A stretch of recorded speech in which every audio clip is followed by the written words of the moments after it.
Do, do, do.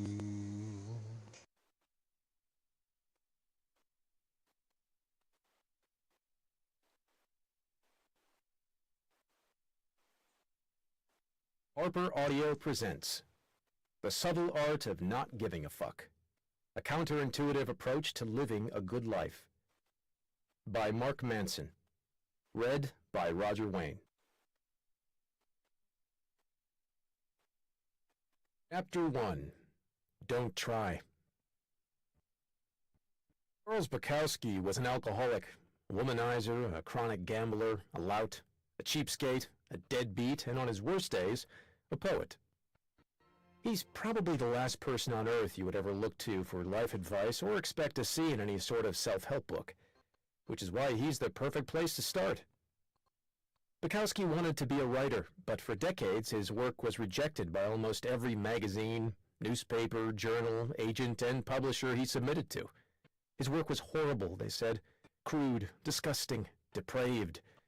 And as the stacks of rejection slips piled up, the weight of his failures pushed him deep into an alcohol-fueled depression that would follow him for most of his life.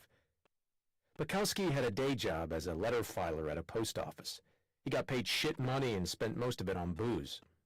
He gambled away the rest at the racetrack. At night he would drink alone and sometimes hammer out poetry on his beat-up old typewriter. Often he'd wake up on the floor, having passed out the night before. 30 years went by like this, most of it a meaningless blur of alcohol, drugs, gambling, and prostitutes. Then, when Bukowski was 50, after a lifetime of failure and self-loathing, an editor at a small independent publishing house took a strange interest in him. The editor couldn't offer Bukowski much money or much promise of sales, but he had a weird affection for the drunk loser, so he decided to take a chance on him.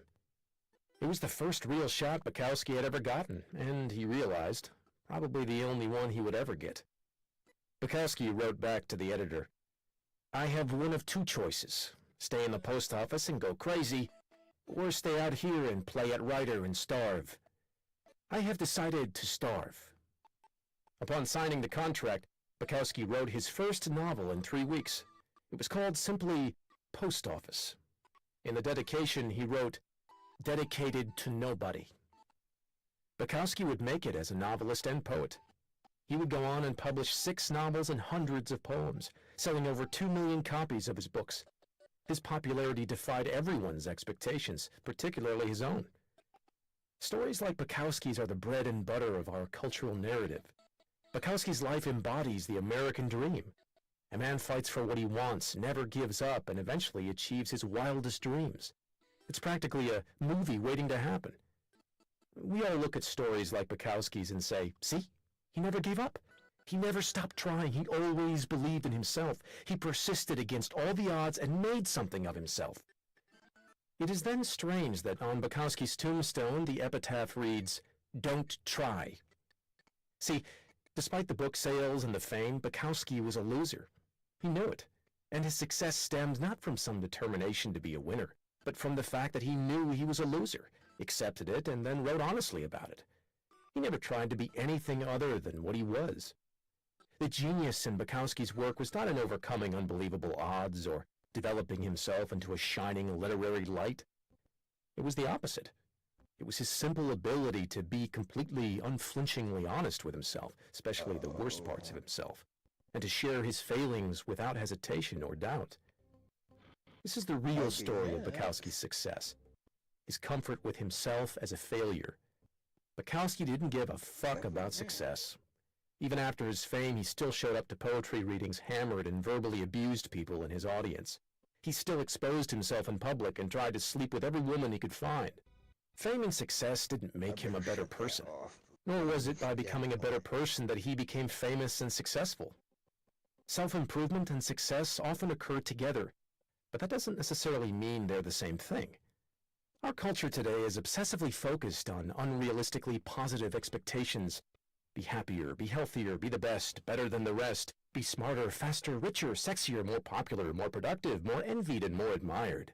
Be perfect and amazing and crap out 12-karat gold nuggets before breakfast each morning while kissing your selfie-ready spouse and 2.5 kids goodbye. Then fly your helicopter to your wonderfully fulfilling job where you spend your days doing incredibly meaningful work that's likely to save the planet one day. But when you stop and really think about it, conventional life advice, all the positive and happy self-help stuff we hear all the time, is actually fixating on what you lack. It lasers in on what you perceive your personal shortcomings and failures to already be, and then emphasizes them for you. You learn about the best ways to make money because you feel you don't have enough money already. You stand in front of the mirror and repeat affirmations saying that you're beautiful because you feel as though you're not beautiful already. You follow dating and relationship advice because you feel that you're unlovable already. You try goofy visualization exercises about being more successful because you feel as though you aren't successful enough already. Ironically, this fixation on the positive, on what's better, what's superior, only serves to remind us over and over again of what we are not, of what we lack, of what we should have been but failed to be. After all, no truly happy person feels the need to stand in front of a mirror and recite that she's happy. Switch She these just guys is. around. There's a saying in Texas, the smallest dog barks the loudest. A confident man doesn't feel a need to prove that he's confident. A rich woman doesn't feel a need to convince anybody that she's rich. Either you are or you are not. And if you're dreaming of something all the time, then you're reinforcing the same unconscious reality over and over, that you are not that. Everyone in their TV commercials wants you to believe that the key to a good life is a nicer job, or a more rugged car, or a prettier girlfriend, or a hot tub with an inflatable pool for the kids. The world is constantly telling you that the path to a better life is more, more, more, buy more, own more, make more, fuck more, be more. You are constantly bombarded with messages to give a fuck about everything all the time. Give a fuck about a new TV. Give a fuck about having a better vacation than your coworkers. Give a fuck about buying the new lawn ornament. Give a fuck about having the right kind of selfie stick. Why? My guess? Because giving a fuck about more stuff is good for business. And while there's nothing wrong with good business, the problem is that giving too many fucks is bad for your mental health. It causes you to become overly attached to the superficial and fake, to dedicate your life to chasing a mirage of happiness and satisfaction. The key to a good life is not giving a fuck about more, it's giving a fuck about less. Giving a fuck about only what is true and immediate and important. Feedback loop from hell. There's an insidious quirk to your brain that, if you let it, can drive you absolutely batty. Tell me if this sounds familiar to you. You get anxious about confronting somebody in your life. That anxiety cripples you and you start wondering why you're so anxious. Now you're becoming anxious about being anxious. Oh no, doubly anxious. Now you're anxious about your anxiety, which is causing more anxiety. Quick, where's the whiskey? Or let's say you have an anger problem. You get pissed off at the stupidest, most inane stuff and you have no idea why. And the fact that you get pissed off so easily starts to piss you off even more. And then, in your petty rage, you realize that being angry all the time makes you a shallow and mean person. And you hate this. You hate it so much that you get angry at yourself. Now look at you. You're angry at yourself getting angry about being angry. Fuck you, wall. Here, have a fist. Or you're so worried about doing the right thing all the time that you become worried about how much you're worrying. Or you feel so guilty for every mistake you make that you begin to feel guilty about how guilty you're feeling. Or you get sad and alone so often that it makes you feel even more sad and alone just thinking about it. Welcome to the feedback loop from hell. Chances are you've engaged in it more than a few times. Maybe you're engaging in it right now. God, I do the feedback loop all the time. I'm such a loser for doing it. I should stop. Oh my God, I feel like such a loser for calling myself a loser. I should stop calling myself a loser. Ah, fuck, I'm doing it again. See? I'm a loser. Ah! Calm down, amigo. Believe it or not, this is part of the beauty of being human. Very few animals on Earth have the ability to think cogent thoughts to begin with, but we humans have the luxury of being able to have thoughts about our thoughts.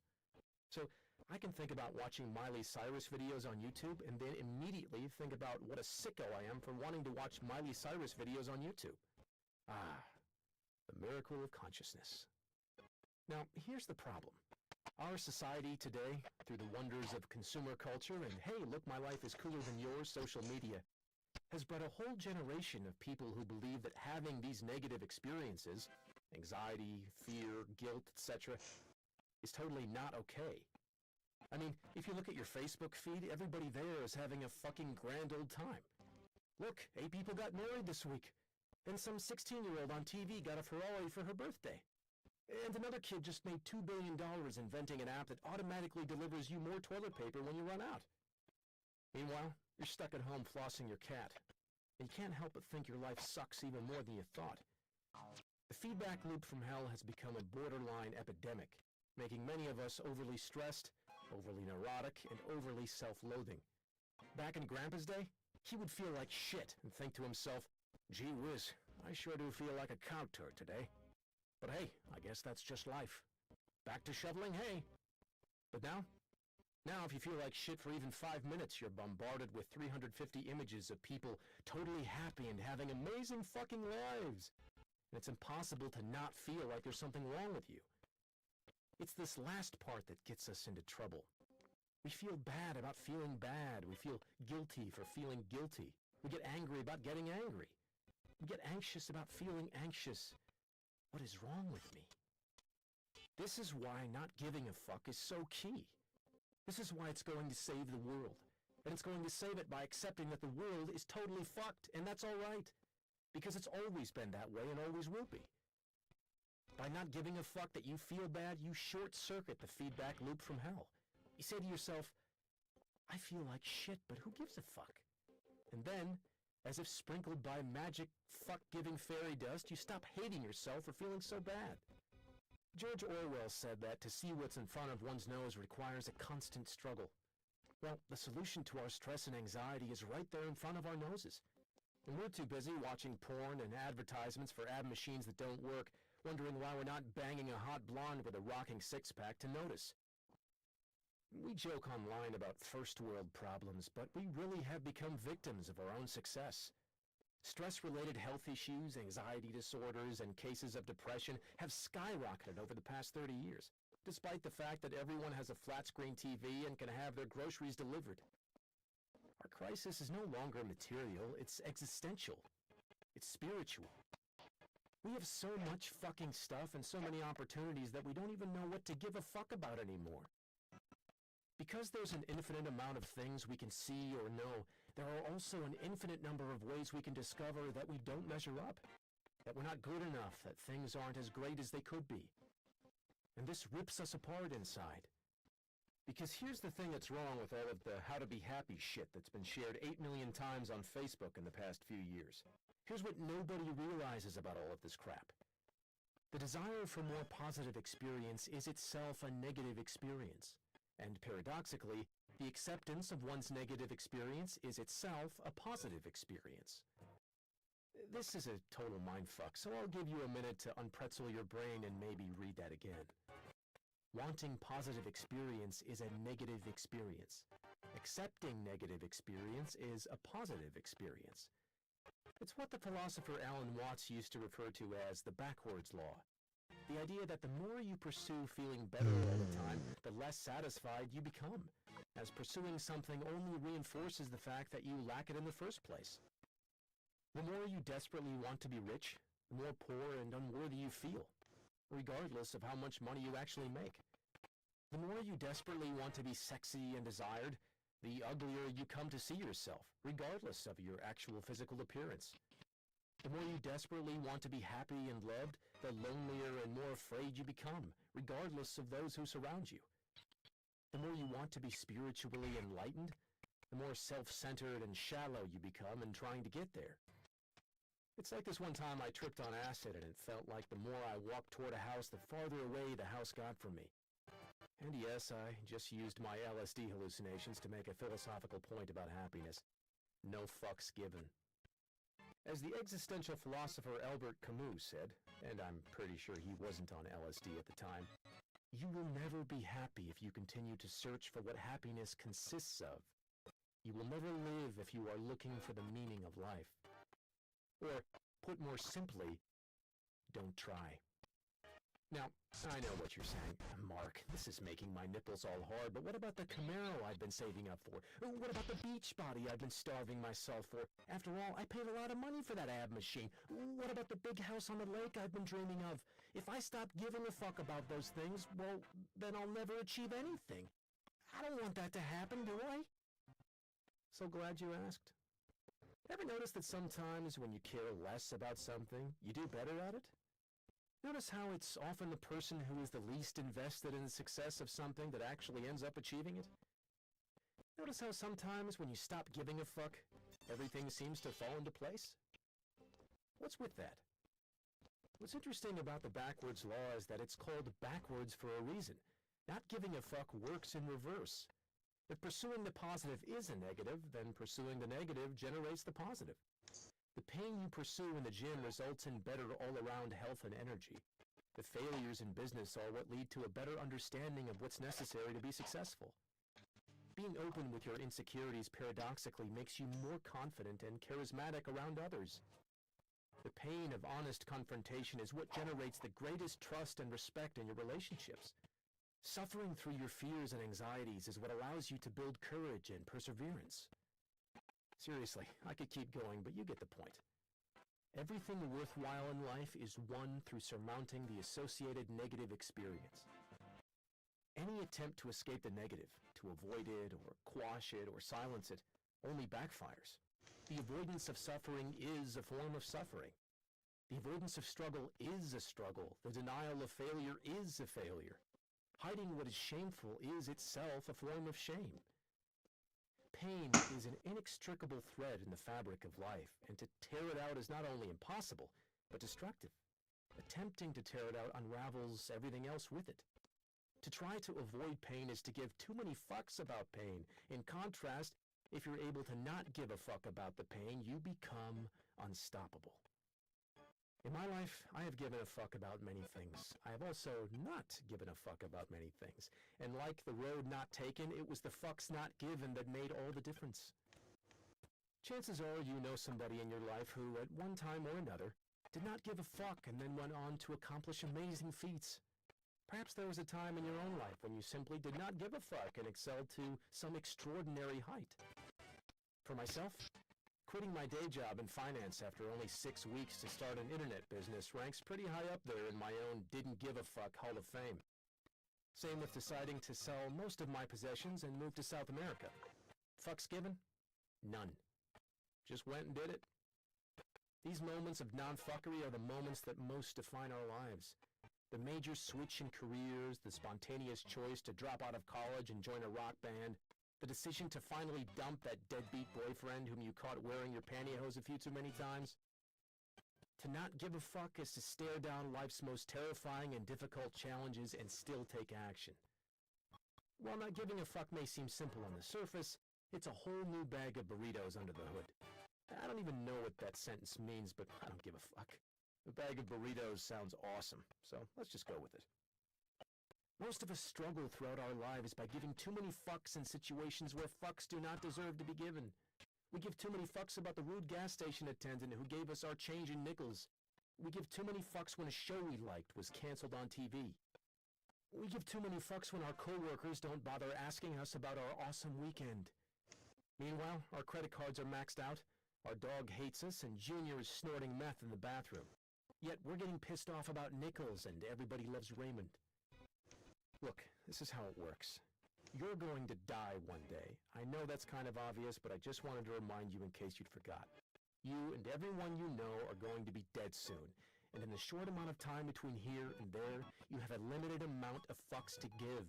Very few, in fact. And if you go around giving a fuck about everything and everyone without conscious thought or choice, well, then you're going to get fucked. There is a subtle art to not giving a fuck. And though the concept may sound ridiculous and I may sound like an asshole, what I'm talking about here is essentially learning how to focus and prioritize your thoughts effectively, how to pick and choose what matters to you and what does not matter to you based on finely honed personal values. This is incredibly difficult. It takes a lifetime of practice and discipline to achieve, and you will regularly fail. But it is perhaps the most worthy struggle one can undertake in one's life. It is perhaps the only struggle in one's life. Because when you give too many fucks, when you give a fuck about everyone and everything, you will feel that you're perpetually entitled to be comfortable and happy at all times, that everything is supposed to be just exactly the fucking way you want it to be. This is a sickness, and it will eat you alive. You will see every adversity as an injustice, every challenge as a failure, every inconvenience as a personal slight, every disagreement as a betrayal. You will be confined to your own petty, skull-sized hell, burning with entitlement and bluster, running circles around your very own personal feedback loop from hell, in constant motion yet arriving nowhere. Subtle art of not giving a fuck. When most people envision giving no fucks whatsoever, they imagine a kind of serene indifference to everything, a calm that weathers all storms. They imagine and aspire to be a person who is shaken by nothing and caves in to no one. There's a name for a person who finds no emotion or meaning in anything: a psychopath. Why would you want to emulate a psychopath? I have no fucking clue. So what does not giving a fuck mean? Let's look at 3 subtleties that should help clarify the matter. Subtlety number 1. Not giving a fuck does not mean being indifferent. It means being comfortable with being different. Let's be clear. There's absolutely nothing admirable or confident about indifference. People who are indifferent are lame and scared. They're couch potatoes and internet trolls. In fact, indifferent people often attempt to be indifferent because in reality, they give way too many fucks. They give a fuck about what everyone thinks of their hair, so they never bother washing or combing it. They give a fuck about what everyone thinks of their ideas, so they hide behind sarcasm and self-righteous snark. They're afraid to let anyone get close to them, so they imagine themselves as some special, unique snowflake who has problems that nobody else would ever understand. Indifferent people are afraid of the world and the repercussions of their own choices. That's why they don't make any meaningful choices. They hide in a gray, emotionless pit of their own making, self-absorbed and self-pitying, perpetually distracting themselves from this unfortunate thing demanding their time and energy called life. Because here's a sneaky truth about life. There's no such thing as not giving a fuck. You must give a fuck about something. It's part of our biology to always care about something and therefore to always give a fuck. The question then is, what do we give a fuck about? What are we choosing to give a fuck about? And how can we not give a fuck about what ultimately does not matter? My mother was recently screwed out of a large chunk of money by a close friend of hers. Had I been indifferent, I would have shrugged my shoulders, sipped my mocha, and downloaded another season of The Wire. Sorry, Mom. But instead, I was indignant. I was pissed off. I said, no, screw that, Mom. We're going to lawyer the fuck up and go after this asshole. Why? Because I don't give a fuck. I will ruin this guy's life if I have to. This illustrates the first subtlety of not giving a fuck. When we say, damn, watch out, Mark Manson just don't give a fuck, we don't mean that Mark Manson doesn't care about anything. On the contrary, we mean that Mark Manson doesn't care about adversity in the face of his goals. He doesn't care about pissing some people off to do what he feels is right or important or noble. We mean that Mark Manson is the type of guy who would write about himself in third person just because he thought it was the right thing to do. He just doesn't give a fuck. This is what is so admirable. No, not me, dumbass. The overcoming adversity stuff. The willingness to be different, an outcast, a pariah, all for the sake of one's own values. The willingness to stare failure in the face and shove your middle finger back at it. The people who don't give a fuck about adversity or failure or embarrassing themselves or shitting the bed a few times. The people who just laugh and then do what they believe in anyway. Because they know it's right. They know it's more important than they are, more important than their own feelings and their own pride and their own ego. They say, fuck it, not to everything in life, but rather to everything unimportant in life. They reserve their fucks for what truly matters: friends, family, purpose, burritos, and an occasional lawsuit or two. And because of that, because they reserve their fucks for only the big things that matter, people give a fuck about them in return. Because here's another sneaky little truth about life. You can't be an important and life-changing presence for some people without also being a joke and an embarrassment to others. You just can't. Because there's no such thing as a lack of adversity. It doesn't exist. The old saying goes that no matter where you go, there you are. Well, The same is true for adversity and failure. No matter where you go, there's a 500-pound load of shit waiting for you. And that's perfectly fine. The point isn't to get away from the shit. The point is to find the shit you enjoy dealing with. Subtlety number 2. To not give a fuck about adversity, you must first give a fuck about something more important than adversity. Imagine you're at a grocery store and you watch an elderly lady scream at the cashier, berating him for not accepting her 30-cent coupon. Why does this lady give a fuck? It's just 30 cents. I'll tell you why. That lady probably doesn't have anything better to do with her days than to sit at home cutting out coupons. She's old and lonely. Her kids are dickheads and never visit. She hasn't had sex in over 30 years. She can't fart without extreme lower back pain. Her pension is on its last legs, and she's probably going to die in a diaper thinking she's in Candyland. So she snips coupons. That's all she's got. It's her and her damn coupons. It's all she can give a fuck about because there is nothing else to give a fuck about.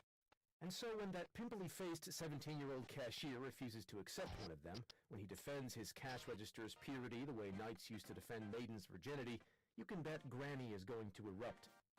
80 years of fucks will rain down all at once like a fiery hailstorm of back in my day and people used to show more respect stories.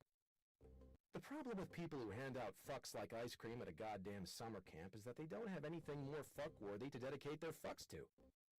If you find yourself consistently giving too many fucks about trivial shit that bothers you, your ex-boyfriend's new Facebook picture, how quickly the batteries die in the TV remote, missing out on yet another 2-for-1 sale on hand sanitizer, chances are you don't have much going on in your life to give a legitimate fuck about. And that's your real problem. Not the hand sanitizer, not the TV remote. I once heard an artist say that when a person has no problems, the mind automatically finds a new way to invent some. I think what most people, especially educated, pampered middle-class white people, consider life problems are really just side effects of not having anything more important to worry about. It then follows that finding something important and meaningful in your life is perhaps the most productive use of your time and energy. Because if you don't find that meaningful something, your fucks will be given to meaningless and frivolous causes. Subtlety number 3. Whether you realize it or not, you are always choosing what to give a fuck about. People aren't just born not giving a fuck. In fact, we're born giving way too many fucks. Ever watch a kid cry his eyes out because his hat is the wrong shade of blue? Exactly. Fuck that kid. When we're young, everything is new and exciting. Everything seems to matter so much. Therefore, we give tons of fucks. We give a fuck about everything and everyone. About what people are saying about us, about whether that cute boy/girl called us back or not, about whether our socks match or not, or what color our birthday balloon is. As we get older, with the benefit of experience and having seen so much time slip by, we begin to notice that most of these sorts of things have little lasting impact on our lives. Those people whose opinions we cared about so much before are no longer present in our lives. Rejections that were painful in the moment have actually worked out for the best. We realize how little attention people pay to the superficial details about us, and we choose not to obsess so much over them. Essentially, we become more selective about the fucks we're willing to give. This is something called maturity. It's nice. You should try it sometime. Maturity is what happens when one learns to only give a fuck about what's truly fuck-worthy. As Bunk Moreland said to his partner Detective McNulty in The Wire, which, fuck you, I still downloaded, that's what you get for giving a fuck when it wasn't your turn to give a fuck. Then, as we grow older and enter middle age, something else begins to change. Our energy level drops, our identity solidifies, we know who we are and we accept ourselves, including some of the parts we aren't thrilled about. And in a strange way, this is liberating. We no longer need to give a fuck about everything. Life is just what it is. We accept it, warts and all. We realize that we're never going to cure cancer or go to the moon or feel Jennifer Aniston's tits, and that's okay. Life goes on. We now reserve our ever-dwindling fucks for the most truly fuck-worthy parts of our lives, our families, our best friends, our golf swing. And, to our astonishment, this is enough. This simplification actually makes us really fucking happy on a consistent basis. And we start to think, maybe that crazy alcoholic Bukowski was onto something. Don't try. So Mark, what the fuck is the point of this book anyway? This book will help you think a little bit more clearly about what you're choosing to find important in life and what you're choosing to find unimportant. I believe that today we're facing a psychological epidemic, one in which people no longer realize it's okay for things to suck sometimes. I know that sounds intellectually lazy on the surface, but I promise you, it's a life and death sort of issue. Because when we believe that it's not okay for things to suck sometimes, then we unconsciously start blaming ourselves. We start to feel as though something is inherently wrong with us, which drives us to all sorts of overcompensation, like buying 40 pairs of shoes, or downing Xanax with a vodka chaser on a Tuesday night, or shooting up a school bus full of kids. This belief that it's not okay to be inadequate sometimes is the source of the growing feedback loop from hell that is coming to dominate our culture. The idea of not giving a fuck is a simple way of reorienting our expectations for life and choosing what is important and what is not. Developing this ability leads to something I like to think of as a kind of practical enlightenment. No, not that airy-fairy, eternal bliss, end-of-all-suffering, bullshitty kind of enlightenment. On the contrary, I see practical enlightenment as becoming comfortable with the idea that some suffering is always inevitable. That no matter what you do, life is comprised of failures, loss, regrets, and even death. Because once you become comfortable with all the shit that life throws at you, and it will throw a lot of shit, trust me, you become invincible in a sort of low-level spiritual way. After all, the only way to overcome pain is to first learn how to bear it. This book doesn't give a fuck about alleviating your problems or your pain, and that is precisely why you will know it's being honest. This book is not some guide to greatness. It couldn't be, because greatness is merely an illusion in our minds, a made-up destination that we obligate ourselves to pursue, our own psychological Atlantis. Instead, this book will turn your pain into a tool, your trauma into power, and your problems into slightly better problems. That is real progress. Think of it as a guide to suffering and how to do it better, more meaningfully, with more compassion and more humility. It's a book about moving lightly despite your heavy burdens, resting easier with your greatest fears, laughing at your tears as you cry them. This book will not teach you how to gain or achieve, but rather how to lose and let go. It will teach you to take inventory of your life and scrub out all but the most important items. It will teach you to close your eyes and trust that you can fall backwards and still be okay. It will teach you to give fewer fucks. It will teach you to not try. Chapter 2. Happiness is a problem. 2,500 years ago, in the Himalayan foothills of present-day Nepal, there lived in a great palace a king who was going to have a son. For this son, the king had a particularly grand idea. He would make the child's life perfect. The child would never know a moment of suffering. Every need, every desire would be accounted for at all times. The king built high walls around the palace that prevented the prince from knowing the outside world. He spoiled the child, lavishing him with food and gifts, surrounding him with servants who catered to his every whim. And just as planned, the child grew up ignorant of the routine cruelties of human existence. All of the prince's childhood went on like this. But despite the endless luxury and opulence, the prince became kind of a pissed-off young man. Soon every experience felt empty and valueless. The problem was that no matter what his father gave him, it never seemed enough, never meant anything. So late one night, the prince snuck out of the palace to see what was beyond its walls. He had a servant drive him through the local village, and what he saw horrified him. For the first time in his life, the prince saw human suffering. He saw sick people, old people, homeless people, people in pain, even people dying. The prince returned to the palace and found himself in a sort of existential crisis.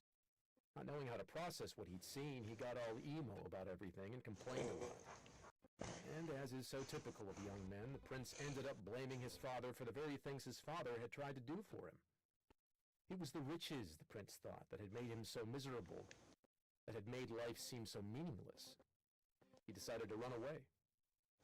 But the prince was more like his father than he knew. He had grand ideas too. He wouldn't just run away. He would give up his royalty, his family, and all of his possessions and live in the streets, sleeping in dirt like an animal. There he would starve himself, torture himself, and beg for scraps of food from strangers for the rest of his life. The next night, The prince snuck out of the palace again, this time never to return.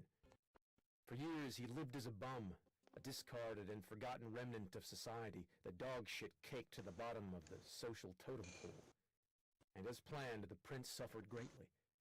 He suffered through disease, hunger, pain, loneliness, and decay. He confronted the brink of death itself, often limited to eating a single nut each day. A few years went by, then a few more, and then nothing happened. The prince began to notice that this life of suffering wasn't all that it was cracked up to be. It wasn't bringing him the insight he had desired. It wasn't revealing any deeper mystery of the world or its ultimate purpose. In fact, the prince came to know what the rest of us have always kind of known, that suffering totally sucks. And it's not necessarily that meaningful either. As with being rich, there is no value in suffering when it's done without purpose. And soon the prince came to the conclusion that his grand idea, like his father's, was in fact a fucking terrible idea, and he should probably go do something else instead. Totally confused, the prince cleaned himself up and went and found a big tree near a river. He decided that he would sit under that tree and not get up until he came up with another grand idea. As the legend goes, the confused prince sat under that tree for 49 days. We won't delve into the biological viability of sitting in the same spot for 49 days, but let's just say that in that time the prince came to a number of profound realizations. One of those realizations was this, that life itself is a form of suffering. The rich suffer because of their riches, the poor suffer because of their poverty. People without a family suffer because they have no family. People with a family suffer because of their family. People who pursue worldly pleasures suffer because of their worldly pleasures. People who abstain from worldly pleasures suffer because of their abstention. This isn't to say that all suffering is equal. Some suffering is certainly more painful than other suffering. But we all must suffer nonetheless.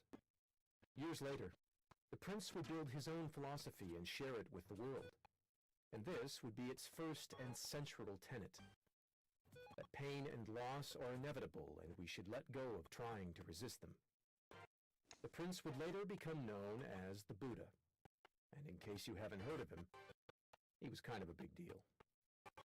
There is a premise that underlies a lot of our assumptions and beliefs.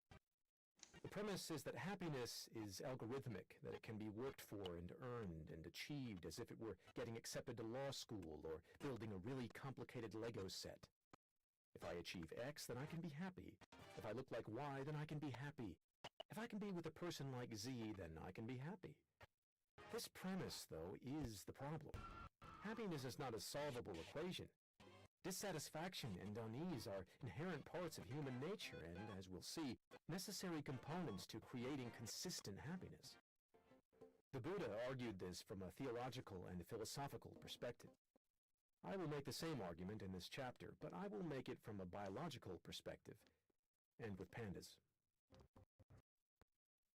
Misadventures of Disappointment Panda. If I could invent a superhero, I would invent one called Disappointment Panda. He'd wear a cheesy eye mask and a shirt with a giant capital T on it. That was way too small for his big panda belly. And his superpower would be to tell people harsh truths about themselves that they needed to hear but didn't want to accept. He would go door to door like a Bible salesman and ring doorbells and say things like, "Sure, making a lot of money makes you feel good, but it won't make your kids love you." Or, "If you have to ask yourself if you trust your wife, then you probably don't." Or, "What you consider friendship is really just your constant attempts to impress people." Then he'd tell the homeowner to have a nice day and saunter on down to the next house. It would be awesome, and sick, and sad, and uplifting, and necessary. After all, the greatest truths in life are usually the most unpleasant to hear. Disappointment Panda would be the hero that none of us would want, but all of us would need. He'd be the proverbial vegetables to our mental diet of junk food. He'd make our lives better, despite making us feel worse. He'd make us stronger by tearing us down, brighten our future by showing us the darkness. Listening to him would be like watching a movie where the hero dies in the end. You love it even more despite making you feel horrible because it feels real. So while we're here, allow me to put on my Disappointment Panda mask and drop another unpleasant truth on you. We suffer for the simple reason that suffering is biologically useful. It is nature's preferred agent for inspiring change. We have evolved to always live with a certain degree of dissatisfaction and insecurity, because it's the mildly dissatisfied and insecure creature that's going to do the most work to innovate and survive. We are wired to become dissatisfied with whatever we have and satisfied by only what we do not have. This constant dissatisfaction has kept our species fighting and striving, building and conquering. So no, our own pain and misery aren't a bug of human evolution. They're a feature. Pain in all of its forms is our body's most effective means of spurring action. Take something as simple as stubbing your toe. Now, if you're like me, when you stub your toe, you scream enough four-letter words to make Pope Francis cry. You also probably blame some poor inanimate object for your suffering. Stupid table, you say. Or maybe you even go so far as to question your entire interior design philosophy based on your throbbing foot. What kind of idiot puts a table there anyway? Seriously? But I digress. That horrible stubbed-toe-induced pain, the one you and I and the Pope hate so much, exists for an important reason. Physical pain is a product of our nervous system, a feedback mechanism to give us a sense of our own physical proportions, where we can and cannot move and what we can and cannot touch. When we exceed those limits, our nervous system duly punishes us to make sure that we pay attention and never do it again. And this pain, as much as we hate it, is useful. Pain is what teaches us what to pay attention to when we're young or careless. It helps show us what's good for us versus what's bad for us. It helps us understand and adhere to our own limitations. It teaches us to not fuck around near hot stoves or stick metal objects into electrical sockets. Therefore, it's not always beneficial to avoid pain and seek pleasure, since pain can at times be life or death important to our well-being. But pain is not merely physical. As anyone who has had to sit through the first Star Wars prequel can tell you, we humans are capable of experiencing acute psychological pain as well. In fact, research has found that our brains don't register much difference between physical pain and psychological pain. So when I tell you that my first girlfriend cheating on me and leaving me felt like having an ice pick slowly inserted into the center of my heart, that's because, well, it hurt so much I might as well have had an ice pick slowly inserted into the center of my heart. Like physical pain, our psychological pain is an indication of something out of equilibrium, some limitation that has been exceeded. And like our physical pain, our psychological pain is not necessarily always bad or even undesirable. In some cases, experiencing emotional or psychological pain can be healthy or necessary. Just like stubbing our toe teaches us to walk into fewer tables, the emotional pain of rejection or failure teaches us how to avoid making the same mistakes in the future. And this is what's so dangerous about a society that coddles itself more and more from the inevitable discomforts of life. We lose the benefits of experiencing healthy doses of pain, a loss that disconnects us from the reality of the world around us. You may salivate at the thought of a problem-free life full of everlasting happiness and eternal compassion. But back here on Earth, the problems never cease. Seriously, problems don't end. Disappointment Panda just dropped by. We had margaritas and he told me all about it. Problems never fucking go away, he said. They just improve. Warren Buffett's got money problems. The drunk hobo down at Quickie Mart's got money problems. Buffett's just got better money problems than the hobo. All of life is like this. Life is essentially an endless series of problems, Mark, the panda told me. He sipped his drink and adjusted the little pink umbrella. The solution to one problem is merely the creation of the next one. A moment passed, and then I wondered where the fuck the talking panda came from. And while we're at it, who made these margaritas? Don't hope for a life without problems, the panda said. There's no such thing. Instead, hope for a life full of good problems. And with that, he set his glass down, adjusted his sombrero, and sauntered off into the sunset.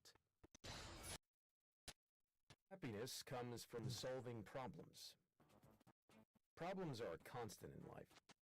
When you solve your health problem by buying a gym membership, you create new problems, like having to get up early to get to the gym on time, sweating like a meth head for 30 minutes on an elliptical, and then getting showered and changed for work so you don't stink up the whole office.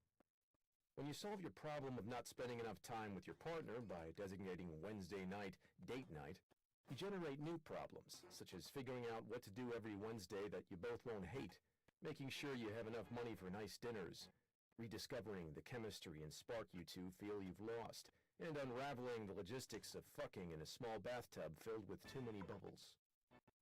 Problems never stop. They merely get exchanged or upgraded. Happiness comes from solving problems. The key word here is solving. If you're avoiding your problems or feel like you don't have any problems, then you're going to make yourself miserable. If you feel like you have problems that you can't solve, you will likewise make yourself miserable. The secret sauce is in the solving of the problems, not in not having problems in the first place. To be happy, we need something to solve. Happiness is therefore a form of action. It's an activity, not something that is passively bestowed upon you, not something that you magically discover in a top 10 article on the Huffington Post or from any specific guru or teacher. It doesn't magically appear when you finally make enough money to add on that extra room to the house. You don't find it waiting for you in a place, an idea, a job, or even a book, for that matter. Happiness is a constant work in progress, because solving problems is a constant work in progress. The solutions to today's problems will lay the foundation for tomorrow's problems, and so on. True happiness occurs only when you find the problems you enjoy having and enjoy solving. Sometimes those problems are simple: eating good food, traveling to some new place, winning at the new video game you just bought. Other times, those problems are abstract and complicated. Fixing your relationship with your mother, finding a career you can feel good about, developing better friendships. Whatever your problems are, the concept is the same. Solve problems. Be happy. Unfortunately, for many people, life doesn't feel that simple. That's because they fuck things up in at least one of two ways. 1. Denial. Some people deny that their problems exist in the first place, and because they deny reality, they must constantly delude or distract themselves from reality. This may make them feel good in the short term, but it leads to a life of insecurity, neuroticism, and emotional repression.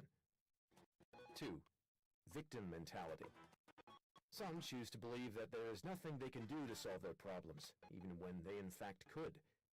Victims seek to blame others for their problems or blame outside circumstances. This may make them feel better in the short term, but it leads to a life of anger, helplessness, and despair. People deny and blame others for their problems for the simple reason that it's easy and feels good, while solving problems is hard and often feels bad. Forms of blame and denial give us a quick high. They are a way to temporarily escape our problems, and that escape can provide us a quick rush that makes us feel better.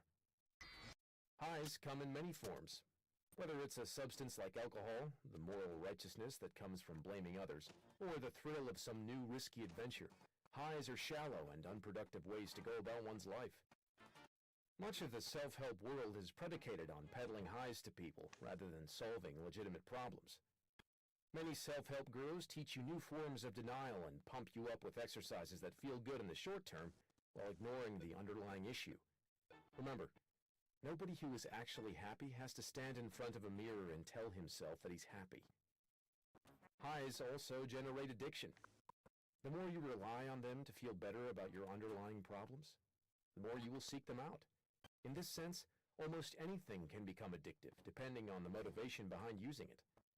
We all have our chosen methods to numb the pain of our problems, and in moderate doses, there is nothing wrong with this. But the longer we avoid and the longer we numb, the more painful it will be when we finally do confront our issues. Emotions are overrated. Emotions evolved for one specific purpose: to help us live and reproduce a little bit better. That's it. They're feedback mechanisms telling us that something is either likely right or likely wrong for us. Nothing more, nothing less. Much as the pain of touching a hot stove teaches you not to touch it again, the sadness of being alone teaches you not to do the things that made you feel so alone again. Emotions are simply biological signals designed to nudge you in the direction of beneficial change.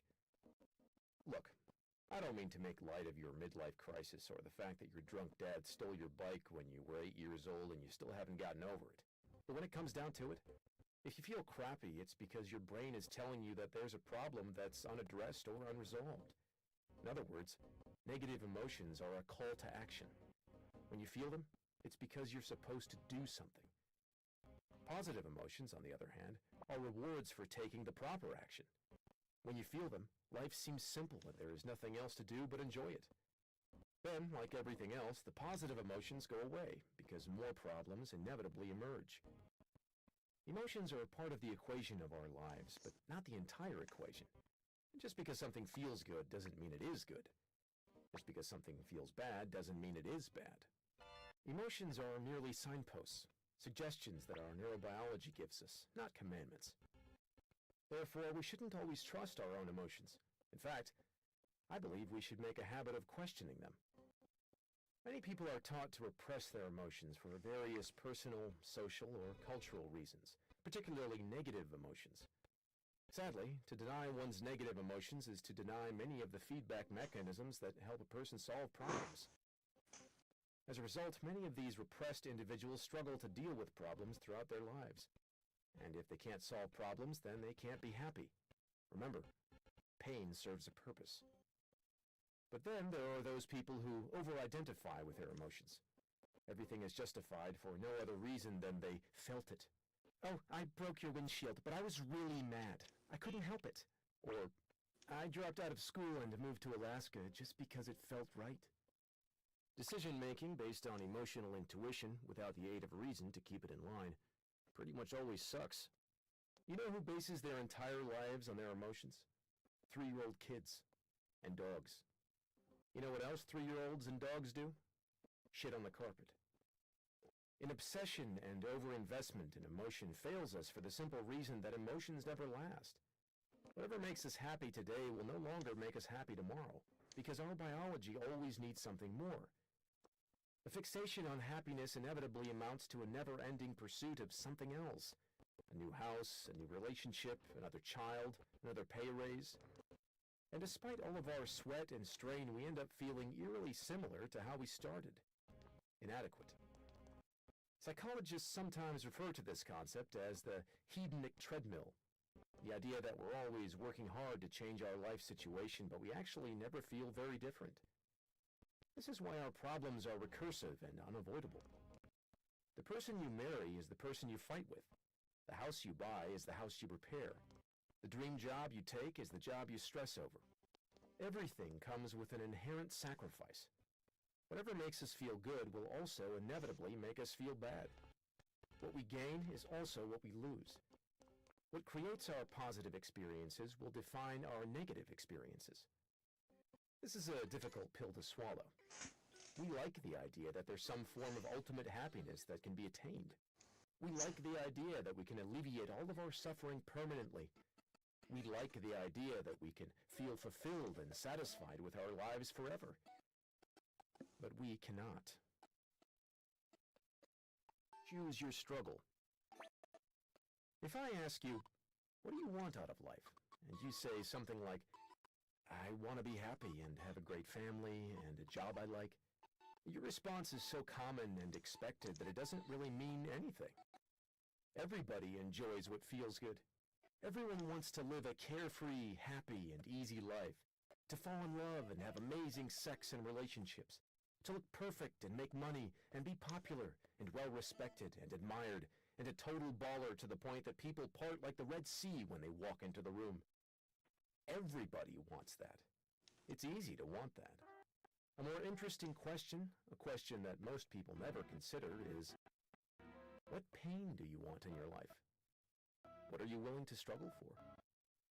Because that seems to be a greater determinant of how our lives turn out. For example, most people want to get the corner office and make a boatload of money. But not many people want to suffer through 60-hour work weeks, long commutes, obnoxious paperwork, and arbitrary corporate hierarchies to escape the confines of an infinite cubicle hell. Most people want to have great sex and an awesome relationship. But not everyone is willing to go through the tough conversations, the awkward silences, the hurt feelings, and the emotional psychodrama to get there. And so they settle. They settle and wonder, what if, for years and years, until the question morphs from, what if into what else? And when the lawyers go home and the alimony check is in the mail, they say, what for? If not for their lowered standards and expectations 20 years prior, then what for? Because happiness requires struggle. It grows from problems. Joy doesn't just sprout out of the ground like daisies and rainbows. Real, serious, lifelong fulfillment and meaning have to be earned through the choosing and managing of our struggles. Whether you suffer from anxiety or loneliness or obsessive-compulsive disorder or a dickhead boss who ruins half of your waking hours every day, the solution lies in the acceptance and active engagement of that negative experience, not the avoidance of it, not the salvation from it. People want an amazing physique, but you don't end up with one unless you legitimately appreciate the pain and physical stress that come with living inside a gym for hour upon hour. Unless you love calculating and calibrating the food you eat, planning your life out in tiny plate-sized portions. People want to start their own business. But you don't end up a successful entrepreneur unless you find a way to appreciate the risk, the uncertainty, the repeated failures, the insane hours devoted to something that may earn absolutely nothing. People want a partner, a spouse. But you don't end up attracting someone amazing without appreciating the emotional turbulence that comes with weathering rejections, building the sexual tension that never gets released, and staring blankly at a phone that never rings. It's part of the game of love. You can't win if you don't play. What determines your success isn't, what do you want to enjoy? The relevant question is, what pain do you want to sustain? The path to happiness is a path full of shit heaps and shame. You have to choose something. You can't have a pain-free life. It can't all be roses and unicorns all the time. Pleasure is the easy question, and pretty much all of us have a similar answer. The more interesting question is the pain. What is the pain that you want to sustain? That's the hard question that matters, the question that will actually get you somewhere. It's the question that can change a perspective, a life. It's what makes me, me, and you, you. It's what defines us and separates us, and ultimately brings us together. For most of my adolescence and young adulthood, I fantasized about being a musician, a rock star in particular. Any badass guitar song I heard, I would always close my eyes and envision myself up on stage, playing it to the screams of the crowd, people absolutely losing their minds to my sweet finger-noodling glory. This fantasy could keep me occupied for hours on end. For me, it was never a question of if I'd ever be up playing in front of screaming crowds, but when. I had it all planned out. I was simply biding my time before I could invest the proper amount of energy and effort into getting out there and making my mark. First, I needed to finish school. Then, I needed to make some extra money to buy gear. Then, I needed to find enough free time to practice. Then, I had to network and plan my first project. Then,